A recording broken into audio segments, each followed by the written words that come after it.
Hi, welcome to study IQ. Study IQ में आपका बहुत बहुत स्वागत है। मेरा नाम है राकेश गवालरे और आज के इस वीडियो में हम लोग देखने वाले हैं मार्च 2020 का छत्तीसगढ़ का करंट अफेयर। उसका ये फर्स्ट पार्ट है। मैं हमेशा ही करंट अफेयर एमसीक्यू के माध्यम से रखने की कोशिश करता हूं ताकि पॉइंट्स अलग अलग नीट एंड क्लीन रहे, मिक्स ना हो, क्योंकि मिक्स करना आपको कंफ्यूज कर सकता है। तो उसी के तहत मैंने पहला एमसीक्यू रखा है। डॉक्टर गीता शर्मा ने शिव पुराण का छत्तीसगढ़ी भाषा में अनुवाद किया है। इस संबंध में कौन सा तथ्य सत्य है? तो आपको पता होगा जो हमारी छत्तीसगढ़ी भाषा है ये काफी समृद्ध है, परंतु इसको अभी तक उतना रिकॉग्निशन यानी उतनी पहचान मिली नहीं। तो इसके लिए बहुत लोग प्रयत्न कर रहे हैं। तो उन्हीं प्रयत्नों में से एक है डॉक्टर गीता शर्मा का। तो डॉक्टर गीता शर्मा ने क्या किया है? सबसे पहले तो आपको यही पता होना चाहिए, शिव पुराण का छत्तीसगढ़ी भाषा में अनुवाद किया है। दूसरा, मनुस्मृति और पंचतंत्र का भी छत्तीसगढ़ी भाषा में अनुवाद किया गया है। किन्होंने किया? डॉक्टर गीता शर्मा ने ही किया। तो मेरा बोलने का मतलब यह है कि जितने भी हमारे ओल्ड एंशिएंट धर्मग्रंथ हैं उनका छत्तीसगढ़ी भाषा में अनुवाद करने की कोशिश कर रही है डॉक्टर गीता शर्मा। ऑब्वियसली बात है, बहुत सारे हमारे धर्मग्रंथ हैं, सभी का अनुवाद कर पाना उनके लिए संभव नहीं है, फिर भी उन्होंने मनुस्मृति, पंचतंत्र और शिव पुराण का छत्तीसगढ़ी भाषा में अनुवाद किया।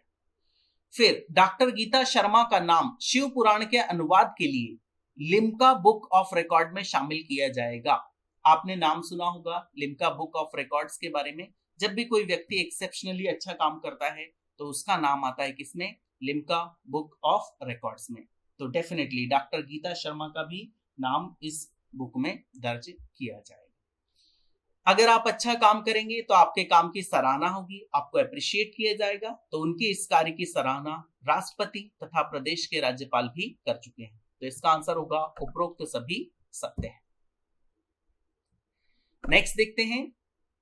आपको पता होगा भारत में अभी भी कानूनी एडवाइस प्राप्त करना, कानूनी सहायता प्राप्त करना, न्याय प्राप्त करना काफी मुश्किल है। ये आप अच्छी तरह से जानते होंगे, वर्षों वर्ष लग जाते हैं। और अगर आपको कानूनी एडवाइस यानी लीगल एडवाइस प्राप्त करनी है तो उसके लिए वकील को काफी पैसे देने होते हैं। अनफॉर्चुनेट है बट ये है। तो इसके लिए प्रदेश का नहीं बल्कि देश के पहले टेलीफोनिक विधिक केंद्र की स्थापना रायपुर में की गई है। इसके संबंध में कौन सा कथन सत्य है या कौन सा तथ्य सत्य है? तो पहली बात तो इसका आंसर होगा उपरोक्त सभी सत्य हैं।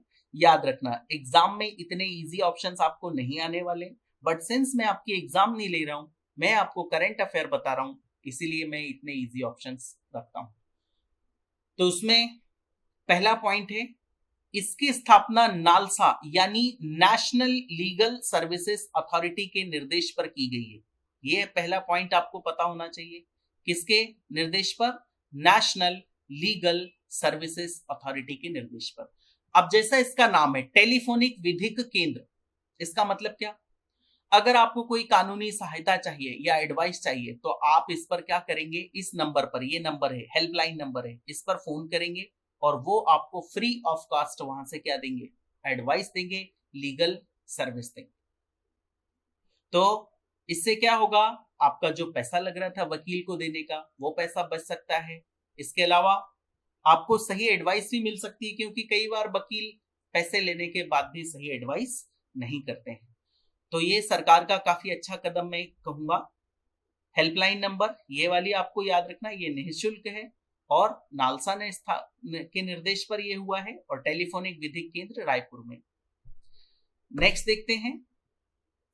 आपको पता होगा हमारे देश के कुछ जिले, मैं कहूंगा कुछ भाग, अभी भी आर्थिक और सामाजिक रूप से अविकसित रह गए। तो सरकार एक योजना लेके आई है, केंद्र सरकार। उस योजना का नाम है आकांक्षी जिलों की सूची यानी आकांक्षी जिले योजना। अभी आकांक्षी जिले योजना क्या है? ऐसे जिले जो कि पिछड़े रह गए उन्हें विशेष रूप से सामाजिक व आर्थिक सहायता प्रदान की जाएगी। सामाजिक सहायता से मतलब यह है कि उन्हें मुख्य धारा में लाने की कोशिश की जाएगी, स्थानीय स्तर पर उन्हें ट्रेनिंग दी जाएगी, आर्थिक रूप से उन्हें सहायता प्रदान की जाएगी, यानी त्वरित इन्हें फंडिंग की जाएगी। ऐसा नहीं कि वर्षों वर्ष तक फंड रुका पड़ा है और फिर योजनाएं कभी तक भी चलती आ रही, ऐसा नहीं। तो इसके तहत केंद्र सरकार ने कुल 115 जिले चुने हैं। तो डेफिनेटली हमारे छत्तीसगढ़ में भी कुछ जिले आने ही थे, तो हमारे छत्तीसगढ़ से कुल 10 जिले शामिल किए गए हैं, जो किसकी सूची में है? आकांक्षी जिलों की सूची में है। फिर इसके तहत सरकार सभी सहायता देगी और सहायता देने के बाद में हमारा नीति आयोग है वो इनकी एक डेल्टा रैंकिंग जारी करेगा। डेल्टा रैंकिंग से मतलब ये है कि अगर कोई जिला है और वो बहुत अच्छा परफॉर्म कर रहा है तो वो टॉप पे रहेगा, बहुत बुरा कर रहा है तो वो बॉटम पे रहेगा। इसे बोला गया है आकांक्षी जिलों की डेल्टा रैंकिंग। तो ऐसी रैंकिंग में जो हमारे छत्तीसगढ़ का बीजापुर डिस्ट्रिक्ट है वो कौन से स्थान पर रहा? तीसरे स्थान पर, यानी इसने काफी अच्छी प्रोग्रेस शो की। तो ये कौन से प्लेस पे रहा है? तीसरे स्थान पर रहा है। 115 जिले शामिल किए गए, उसमें से 10 छत्तीसगढ़ के हैं। इस कार्यक्रम के तहत नीति आयोग द्वारा जिलों की प्रगति का मूल्यांकन किया जाता है और उन्हें रैंकिंग दी जाती है। तो इसका आंसर होगा उपरोक्त सभी सत्य हैं सामाजिक और आर्थिक पिछड़े जिलों के लिए। फिर आपने योजना आयोग के बारे में सुना होगा। पहले केंद्र में भी योजना आयोग होता था, बट अब उसकी जगह पे नीति आयोग हो गया। छत्तीसगढ़ के योजना आयोग के उपाध्यक्ष किन्हें चुना गया है? तो आपको पता होगा अध्यक्ष कौन होते हैं? पदेन अध्यक्ष होते हैं मुख्यमंत्री, यानी जो भी हमारे प्रदेश के मुख्यमंत्री होंगे वो अपने आप योजना आयोग के अध्यक्ष हो जाएंगे। वो पदेन अध्यक्ष होते हैं। जब तक वो पद पर रहेंगे वो अध्यक्ष रहेंगे और उपाध्यक्ष का चुनाव किया जाता है। तो अभी इस समय किन्हें चुना गया है? तो वो चुना गया है अजय सिंह जी को, जो 1986 बैच के IAS ऑफिसर हैं। IAS ऑफिसर 1986 बैच के। नेक्स्ट देखते हैं, हमारे छत्तीसगढ़ में पर्यटन के लिए काफी स्कोप है, आपको पता होगा, क्योंकि हमारे यहाँ पे काफी एरिया में जंगल फैला हुआ है और पर्यटन को अगर कहीं विकसित किया जाना है तो जंगल वाला एरिया उसके लिए सर्वश्रेष्ठ होता है। तो आपको पता होगा हमारे प्रदेश का 44% लगभग जंगल है, तो इसको पर्यटन के लिए स्कोप है, पोटेंशियल है, बट अनफॉर्चुनेटली अभी तक उतना डेवलप नहीं हो पाया। इसके लिए सरकार कई प्रकार से प्रयास करती है, तो उन्हीं प्रयासों में से एक प्रयास है सरगुजा पर्यटन विकास प्राधिकरण के द्वारा कोरिया जिले के 6 स्थानों को चिन्हित किया गया है। किसने चिन्हित किया है? सरगुजा पर्यटन विकास प्राधिकरण, कोरिया जिले के 6 स्थान।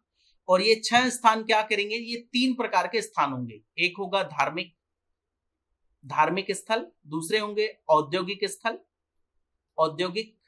और तीसरा होगा दार्शनिक स्थल। धार्मिक स्थल, औद्योगिक स्थल और दार्शनिक स्थल, ताकि व्यक्ति अगर निकले इस जिले में तो उसे सभी चीजें देखने को मिल जाए। धार्मिक यानी क्या? मंदिर, मूर्तियां, ये सब देखने को मिलेंगी। दूसरा औद्योगिक यानी क्या? कोई बड़ी सी इंडस्ट्री होगी, डेफिनेटली बहुत से लोग उद्योग भी देखने के लिए जाते हैं। इसके अलावा दार्शनिक यानी क्या? जैसे ये अमृतधारा जलप्रपात है, ये क्या होगा? यहाँ पे आप दर्शन ही कर सकते हैं, इसको देख ही सकते हैं, तो ये क्या? इसे कहा जाएगा दार्शनिक स्थल। तो ऐसे कोरिया जिले के 6 स्थान को एक साथ चिन्हित किया गया ताकि व्यक्ति अगर देखने के लिए निकले तो ये सारे 6 के 6 देख के घर पे चला जाए, ताकि उसका भी कुछ एंटरटेनमेंट हो। तो इसके संबंध में कौन सा कथन सत्य है? तो पहला, इसके तहत एक दार्शनिक स्थल अमृतधारा जलप्रपात होगा, ये तो पहला पॉइंट है। दूसरा, औद्योगिक स्थल के रूप में चिरमिरी, पोडी हिल, कालरी को शामिल किया गया है। कौन सा औद्योगिक स्थल क्या होगा? ये कोयला क्षेत्र है, चिरमिरी, पोडी हिल, कालरी। तीसरा, धार्मिक स्थल में फिर 4 मिलेंगे। कौन कौन से? धार्मिक स्थल के रूप में घाघरा पत्थरों का मंदिर, सीतामढ़ी का एक प्राचीन मंदिर, कोटाडोल प्राचीन मूर्तियां यहां पर देखने को मिलती है, और मुरेरगढ़ ग्राम उमरवाह देवी का मंदिर को चिन्हित किया गया है। तो ये 6 के 6 आपको पता होना चाहिए। इवन कभी कभी एग्जाम में ऐसा ही आ जाता है कि पत्थरों का मंदिर, घाघरा, सीतामढ़ी का एक प्राचीन मंदिर, कोटाडोल, ये सब इनके नाम ही देखने को आ जाते हैं। उमरवाह देवी का मंदिर कहां पर है? यही चीजें देखने को एग्जाम में पूछी जा सकती है।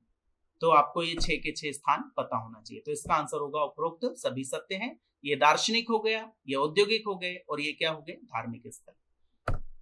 प्रदेश का सबसे ऊंचा जलप्रपात मकरभंजा जलप्रपात के होने का दावा किया जा रहा है। इसके संबंध में कौन सा कथन सत्य है?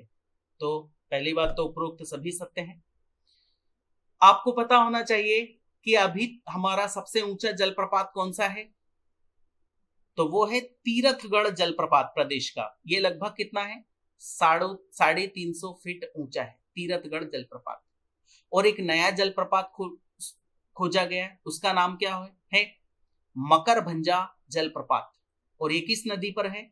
यह जलप्रपात महान नदी पर जशपुर जिले में है। ये तो मैं कहूंगा मोस्ट इंपॉर्टेंट है, ये परीक्षा में आ सकता है। मकरभंजा जलप्रपात महान नदी पर है और जशपुर जिले में। वर्तमान में प्रदेश के सबसे ऊंचे जलप्रपात का गौरव बस्तर जिले के तीरथगढ़ जलप्रपात को प्राप्त है। ये भी आपको पता होना चाहिए, तीरथगढ़ जलप्रपात है, ये सबसे ऊंचा है, बट ये कितना है 350। मकरभंजा जलप्रपात की ऊंचाई 450 फीट है, जबकि तीरथगढ़ जलप्रपात की ऊंचाई महज 350 फीट है। तो डेफिनेटली ये सबसे ऊंचा जलप्रपात होना चाहिए। देखते हैं आगे आने वाला समय बताएगा कि कौन सा सबसे ऊंचा माना गया है। फिर लिंगोदेव सड़क मार्ग कोंडागांव जिले में विकसित की गई है, तो इसके बारे में विशेष क्या है, चलिए बात करते हैं। पहली बात तो यह मर्दापाल से खाले मुरवेंड को जोड़ेगी, जिसकी कुल लंबाई 150 किलोमीटर की होगी। किस किस को जोड़ेगी ये? मर्दापाल से खाले मुरवेंड, इन दो स्थानों को जोड़ेगी। टोटल लंबाई इसकी कितनी होगी? 150 किलोमीटर लंबी होगी। कौन से जिले में होगी ये? कोंडागांव जिले में होगी।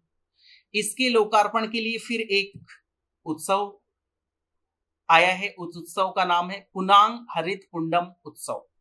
पुनांग हरित पुंडम उत्सव। और उसके तहत क्या होगा, इस उत्सव में साइकिल की रैली निकाली जाएगी, साइकिल की, बाइक की, जिसका जिससे मन हो कलेक्टर निकालेंगे, स्थानीय कलेक्टर, और वो कहां से कहां तक जाएंगे? मर्दापाल से खाले मुरवेंड तक साइकिल से या बाइक से जाएंगे। और इसी का नाम दिया गया है, इस लोकार्पण का नाम दिया गया क्या?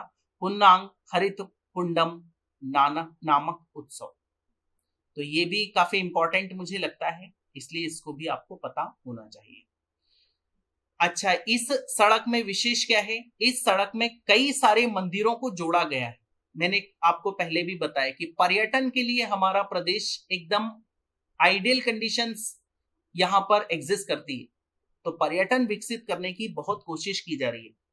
तो यह पावड़ा शिव मंदिर, यानी शिव मंदिर कहां पर है? पावड़ा, उसको कनेक्ट करेगा। भोंगापाल सतरानिया मंदिर, भोंगापाल बौद्ध चैत्यग्रह और चिंगनार के बूढ़ादेव मंदिर को जोड़ेगा। बूढ़ादेव आदिवासियों के देवता होते हैं, इनके बारे में आपको पता होना चाहिए। कभी कभी ये भी क्वेश्चन एग्जाम में पूछ लिया जाता है कि बूढ़ादेव कौन सी जनजाति के देवता होते हैं। तो ये चारों मंदिरों के बारे में, चारों धार्मिक साइट्स के बारे में आपको पता होना चाहिए। इन चारों धार्मिक साइट्स को ये मार्ग जोड़ेगा। मार्ग का नाम है लिंगोदेव सड़क मार्ग, और कौन से डिस्ट्रिक्ट में? कोंडादेव डिस्ट्रिक्ट में। नेक्स्ट बात करते हैं। फिर ये एक फैक्चुअल डेटा है, गन्ना खरीदी का मूल्य प्रति क्विंटल इस वर्ष सरकार ने कितना निर्धारित किया है? 355, 455, 555, 655। तो इसका आंसर है 355, यानी सरकार एक क्विंटल गन्ना के लिए कितना पैसा आपको देगी? 355 रुपीज देगी। तो ये सरकार ने एमएसपी रखा है, मिनिमम सपोर्ट प्राइस। फिर रायपुर में एक अस्पताल खुला है, उस अस्पताल का नाम है हमर अस्पताल गुड़ियारी रायपुर। और इस अस्पताल के बारे में खास ये है कि ये एक कैशलेस और पेपरलेस अस्पताल होगा। यानी अगर आपको कोई रिपोर्ट लेनी है तो ये रिपोर्ट आपको हार्ड कॉपी में प्रिंटेड नहीं मिलेगी, बल्कि आपके मोबाइल पे इसकी रिपोर्ट जाएगी। पेपरलेस, क्योंकि पेपर तो आपको दे ही नहीं सकते, तो पेपरलेस अस्पताल होगा। और कैशलेस, यानी जो भी यहाँ पे पेमेंट किया जाएगा वो पेमेंट भी क्या होगा? पूरी तरह से कैशलेस होगा। या तो आप गूगल पे करिए या ऑनलाइन ट्रांसफर करिए, किसी भी तरीके से आप पैसे ऑनलाइन ट्रांसफर करिए, ऐसा नहीं कि आप कैश में पैसे देंगे, वो नहीं चलेगा। फिर यहां इसके अलावा ये एक अत्याधुनिक हॉस्पिटल होगा, यानी बिल्कुल अत्याधुनिक यहाँ पे मशीनें लगाई गई हैं। इसमें देखिए इसका एग्जांपल भी है, यहाँ कैंसर मरीजों के लिए डे केयर कीमोथेरेपी सेवा। कीमोथेरेपी कोई छोटी मोटी चीज नहीं होती, ये कैंसर में की जाती कीमोथेरेपी, नाम सुना होगा आपने। और 4 बिस्तरों वाले कार्डियक केयर यूनिट, यानी बिल्कुल अत्याधुनिक हॉस्पिटल होगा, पेपरलेस और कैशलेस भी होगा, यूनिट भी स्थापित की गई है। तो इसका आंसर होगा उपरोक्त तो दोनों ही सत्य है। कहां पर? हमर अस्पताल गुड़ियागिरी रायपुर, कैशलेस पेपरलेस, और ये यूनिट्स यहां पर अत्याधुनिक स्थापित की गई। एशिया का सबसे बड़ा सीताफल फार्म दुर्ग जिले की धमधा ब्लॉक के धौरा भाठा गांव में है। इसके संबंध में कौन सा तथ्य सत्य है? सीताफल आपने खाया भी होगा और डेफिनेटली खाया होगा तो देखा भी होगा। तो एशिया का, भारत का नहीं, प्रदेश का नहीं, बल्कि एशिया का सबसे बड़ा सीताफल फार्म कहां पर है? दुर्ग जिले में है, और जगह का नाम है धमधा ब्लॉक का धौरा भाठा गांव। इसके बारे में कुछ खास क्या है समझना। लगभग 500 एकड़ के इस फार्म में 20 प्रकार के फलों के पेड़ हैं, यानी 20 प्रकार की प्रजातियां लगाई गई हैं सीताफल की। और ये किस काम में आता है? खाने के काम में तो आता ही है, बट सीताफल पकने पर इसका पल्प निकाल लेते हैं, जो आइसक्रीम आदि बनाने के काम में आती है। आपने कभी आइसक्रीम खाई होगी तो आप देखना उसमें कभी कभी सीताफल का टेस्ट आता है। वो इसलिए आता है क्योंकि सीताफल का पल्प आइसक्रीम में डाला जाता है। फिर सबसे अच्छी प्रजाति होती है सीताफल की कौन सी? बालानगर। बालानगर प्रजाति के सीताफल सर्वश्रेष्ठ प्रजाति के माने जाते हैं, और वो बालानगर प्रजाति के सीताफल भी इस धमधा ब्लॉक के धौरा भाठा गांव में लगाए गए हैं, स्थापित किए गए। तो सारे पॉइंट्स आपको क्लियर होना चाहिए। एशिया का सबसे बड़ा सीताफल फार्म दुर्ग जिले के धमधा ब्लॉक के धौरा भाठा में, और ये सब अगर आप याद रख पाए तो अच्छी बात है। इसका उपयोग पता होना चाहिए आइसक्रीम और अन्य उत्पादों में। बालानगर प्रजाति सीताफल की सर्वश्रेष्ठ प्रजाति। नेक्स्ट देखते हैं, SDG यानी सस्टेनेबल डेवलपमेंट गोल या ग्रोथ के बारे में आपने सुना होगा। सस्टेनेबल डेवलपमेंट ग्रोथ या गोल का मतलब ये होता है कि आप इस तरह का डेवलपमेंट करिए जो सस्टेन कर पाए। ऐसा नहीं कि हमने तो अभी ग्रोथ कर ली, जैसे मान लीजिए कोयले का उपयोग कर रहे हैं, तो कोयला क्या है, हमारे पास लिमिटेड है, और वो कई करोड़ों अरबों वर्षों के बाद तैयार होता है कोयला। तो अगर हम कोयले का उपयोग करके डेवलपमेंट कर भी लिए तो उसका ड्रॉबैक क्या होगा? जो हमारी आने वाली पीढ़ी है, जो आने वाली जनरेशन है, वो हमें क्या करेंगी? कोसेंगी, क्योंकि सारा कोयला हमने खत्म कर दिया, तो वो क्या करेंगे? तो हमें ऐसा डेवलपमेंट करना है जो सस्टेन कर पाए, जो लंबे समय तक चल पाए। कोयले का लंबे समय तक नहीं चल सकता। जैसे अगर हम उपयोग कर लें किसका? सौर ऊर्जा का, सोलर एनर्जी का, तो सौर एनर्जी कभी खत्म होने वाली है क्या? नहीं। और खत्म नहीं होने वाली तो डेफिनेटली ये किस में आ सकती है? सस्टेनेबल डेवलपमेंट में आ सकती है। तो कौन सा राज्य अच्छा कर रहा है उसका हर साल एक सूची जारी करता है केंद्र सरकार। SDG index, sustainable development goal index 2019 के अनुसार प्रथम स्थान पर रहने वाला राज्य केरल है। केरल इसमें फर्स्ट प्लेस पे रहा है। इस सूची में छत्तीसगढ़ कौन से स्थान पर रहा? बड़ी अनफॉर्चुनेट बात है, हमारा राज्य 28 में से 21वें नंबर पर है। काफी दुर्भाग्यपूर्ण है। 21st प्लेस पे है छत्तीसगढ़। बुरी कंडीशन है हमारी। नेक्स्ट देखते हैं, 26वें भोरम देव महोत्सव को कोरोना महामारी की वजह से रद्द कर दिया गया है। समझना, भोरम देव एक प्रकार से जो हमारे यहाँ पर आदिवासी जनजाति पाई जाती है, उनके देवता होते हैं, तो उन्हीं के नाम पर एक उत्सव मनाया जाता है। उस उत्सव का नाम है भोरम देव महोत्सव, और ये 26 नंबर का होने वाला था। 25 उत्सव अभी तक हो चुके हैं, बट सभी को पता है इस कोरोना पेंडेमिक की वजह से उसे क्या करना पड़ा? रद्द करना पड़ा। लगातार हो रहे थे 25 साल से, ये 26वें साल में होना था। इसके बारे में कौन सा कथन सत्य है? तो यह कवर्धा जिले में आयोजित किया जाना था, कवर्धा डिस्ट्रिक्ट में आयोजित होना था, बट इसकी शुरुआत कब हुई थी? 1995 में की गई थी। ये भी आपको पता होना चाहिए। वनांचल की संस्कृति तथा कला को इसके माध्यम से दूर दूर तक प्रसारित किया जाता है। वनांचल यानी जंगल। मैंने आपको बताया हमारे छत्तीसगढ़ में बहुत ज्यादा जंगल है, तो इसे वनांचल भी कहा जाता है। तो हमारे यहाँ की संस्कृति और कला, अगर लोग वहां पर उत्सव को देखने आएंगे तो डेफिनेटली उत्सव की बातें, हमारा जो कल्चर है, संस्कृति है, वो दूर दूर तक लोगों तक जाएगी। इवन यहाँ पे बड़े बड़े सिंगर्स भी आते हैं। जैसे लास्ट टाइम यहाँ पर अनूप जलोटा जी आए थे, उन्होंने भजन गाए थे। तो बाकी दुनिया से भी अच्छा खासा कनेक्ट इस समय इस महोत्सव में बनता है, बट अनफॉर्चुनेटली इस कोरोना महामारी की वजह से उसे रद्द कर दिया गया। तो इसका आंसर होगा उपरोक्त सभी सत्य हैं। तो आपको सिर्फ पता होना चाहिए मोहरम देव महोत्सव कहां पर होने वाला था, कवर्धा में, जो रद्द किया जा चुका है। 7वीं आर्थिक जनगणना पूर्ण करने वाला छत्तीसगढ़ दूसरा राज्य बन गया। इसके संबंध में कौन सा तथ्य सत्य है? फिर अचानक से जनगणना, तो आपके मन में 2011 एक यही चीज आती है, बट ये इंसानों की जनगणना नहीं है। ये कौन सी जनगणना है? आर्थिक जनगणना है, यानी इकोनॉमिक सेंसस। और इसमें ये देखा जाता है कि आपके पास या फिर प्रदेश के पास कितने सोर्सेस हैं, आर्थिक रिसोर्स कितने, घर कितने लोगों के पास, इंडस्ट्रीज कितनी हैं, लोगों के पास काम किस प्रकार का है, इसे कहा जाता है आर्थिक जनगणना। तो इसके संबंध में कौन सा तथ्य सत्य है? तो पहले पूर्ण करने वाला राज्य कौन सा है? सेकंड नंबर पे वाला राज्य कौन सा है? तो सेकंड नंबर वाला राज्य है छत्तीसगढ़। और पहले नंबर पे कौन सा रहा? त्रिपुरा। तो हम देखते हैं इसके बारे में फैक्ट। यह जनगणना प्रत्येक 5 वर्ष में की जाती है तथा आर्थिक जनगणना पूर्ण करने वाला पहला राज्य त्रिपुरा है। इसके अलावा छत्तीसगढ़ में कुल कितनी इकाइयां मौजूद हैं? 69,35,878 इकाइयां मौजूद हैं। इकाइयों से मेरा मतलब यह है कि जहां से कुछ आर्थिक गतिविधि होती है, ऐसी इकाइयां इतनी है छत्तीसगढ़ में। फिर 55.2 लाख आवासीय तथा 10 लाख वाणिज्यिक इकाइयां मौजूद हैं, जहां पर लोग रहते हैं इतनी, और वाणिज्यिक यानी जहां से कुछ इकोनॉमिक एक्टिविटी होती है, ऐसी 10 लाख इकाइयां मौजूद हैं। तो इसका आंसर होगा उपरोक्त सभी सत्य हैं। तो आपको याद क्या क्या करना है? 7th जनगणना पूर्ण करने वाला छत्तीसगढ़ दूसरा राज्य, ये पहला पॉइंट है। दूसरा, प्रत्येक 5 वर्ष में की जाती है। पहला पूर्ण करने वाला त्रिपुरा, इतनी इकाइयां हैं। ये डेटा अगर आप याद रख पाए तो अच्छी बात है, नहीं तो कोई बात नहीं। फिर इतनी आवासीय इकाइयां और इतनी वाणिज्यिक इकाइयां हैं। ये भी डेटा मुझे इतना इंपॉर्टेंट नहीं लगता है।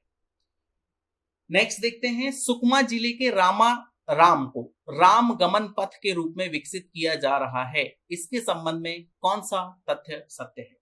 तो राम गमन पथ, जैसा कि नाम से स्पष्ट है, यहां से राम का कभी गमन हुआ होगा। तो ऐसा बोलते हैं कि भगवान राम, ये हमारे भारत का मैप है, तो भगवान राम अयोध्या इधर मिलेगा, यहां से निकल के ऐसे गए थे। तो जब वो यहां से गए थे तो छत्तीसगढ़ से होते हुए गुजरे थे, क्योंकि उन्हें कहां जाना था? श्रीलंका जाना था। किसकी खोज में? सीता जी की खोज में। इधर फिर रावण से युद्ध हुआ था, तो इस रास्ते से गए थे। तो इस पथ का नाम दिया गया क्या? राम गमन पथ के रूप में विकसित किया जा रहा है, क्योंकि लोगों की बहुत धार्मिक आस्थाएं होती है ऐसी जगह पर, इसलिए पर्यटन यहाँ पर भी विकसित हो सकता है। फिर आप सोच रहे होंगे कि पर्यटन विकसित होने से क्या होगा? इससे स्थानीय लोगों को रोजगार मिलेगा। रोजगार मिलेगा तो लोगों के पास पैसा आएगा, डेवलपमेंट होगा। अल्टीमेटली वही हम चाहते हैं। यहाँ एक राम मंदिर है जहां 608 सालों से मेले का आयोजन किया जा रहा है। यह भव्य मेला प्रतिवर्ष फरवरी माह में आयोजित किया जाता है। यह आपको पता होना चाहिए। प्रतिवर्ष फरवरी माह में यह मेला आयोजित किया जा रहा है 608 साल से। पौराणिक मान्यता के अनुसार त्रेता युग में भगवान राम दक्षिण गमन के दौरान इस स्थान से गुजरे थे। ये मैं आपको पहले बता चुका हूं। 608 साल से यानी काफी पुराना ये मेला है, और इसका आंसर होगा उपरोक्त सभी सत्य है। तो ये कौन से जिले में है? जिले का नाम आपको पता होना चाहिए। सुकमा जिले के रामाराम को राम गमन पथ के रूप में विकसित किया जा रहा है। पहले ये डेटा ये पता होना चाहिए, फिर ये पता होना चाहिए कि 608 साल से वहां पर मेला लगता है, फिर आपको ये पता होना चाहिए कि राम गमन, क्योंकि भगवान ने दक्षिण गमन यहां से किया था। दक्षिण में जाएंगे यहां से निकल के, क्योंकि यहां से साउथ लग जाता है। आगे बात करते हैं। अटल नगर के बारे में आपने सुना होगा, जो नया रायपुर है हमारा, यहां पर जंगल सफारी, आपने ये भी देखा होगा या सुना तो होगा ही, जंगल सफारी है। यहां पर प्रदेश का पहला सर्प उद्यान विकसित किया जा रहा है। सर्प उद्यान का मतलब क्या? ऐसा नहीं कि एक उद्यान बना दिया और इसमें सर्प छोड़ दिए कि सर्प इसमें घूमते रहो, तो वो तो कहीं भी निकल के चले जाएंगे। ऐसा नहीं होता। सर्प उद्यान में क्या होता है? एक बड़ा सा गड्ढा होता है, कुआं टाइप होता है, इसमें बहुत सारे सर्प छोड़ दिए जाते हैं, एक ही प्रजाति के। ये सर्प छोड़ दिए, फिर उन्हें रोज खाना दिया जाता है और वो यहाँ पे अपना प्रजनन करते रहते हैं, अपनी संख्या बढ़ाते रहते हैं। इसे कहा जाता है सर्प उद्यान। और वो इतने आलसी सर्प होते हैं कि वो एक के ऊपर एक पड़े रहते हैं। मैंने एक सर्प उद्यान ऐसा देखा है, कभी आपको भी देखने का मौका मिले तो देखिएगा।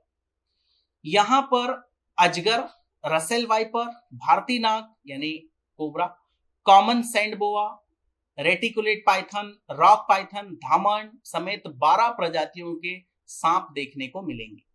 यानी ये जो सर्प उद्यान है इसमें इतने 12 तरीके के सांप आपको देखने को मिलेंगे। केवल कोबरा ही सांप देखने को मिलेगा, ये गलत है।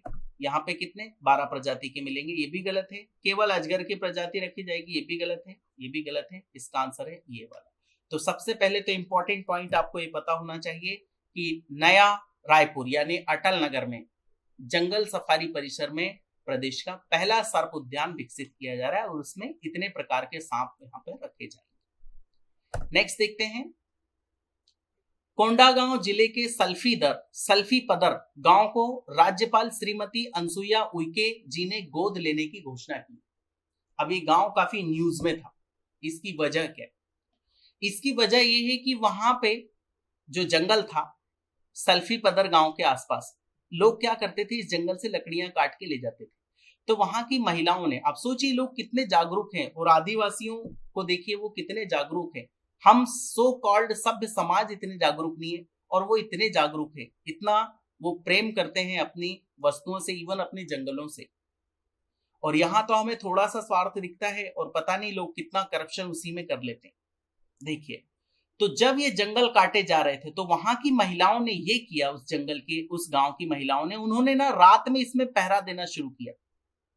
तो डेफिनेटली जब आप कोई काम की शुरुआत करते हो तो शुरुआत में लोग आपको अप्रिशिएट नहीं करते, बट धीरे धीरे लोगों ने देखा कि वहां पे जंगलों की कटाई कम हो गई। फिर महिलाओं के बाद पुरुषों ने भी उसमें इंटरेस्ट ले लिया, और फिर देखते ही देखते वहां पर जंगल की जो जिसको बोलते हैं डेंसिटी है वो बढ़ने लगी।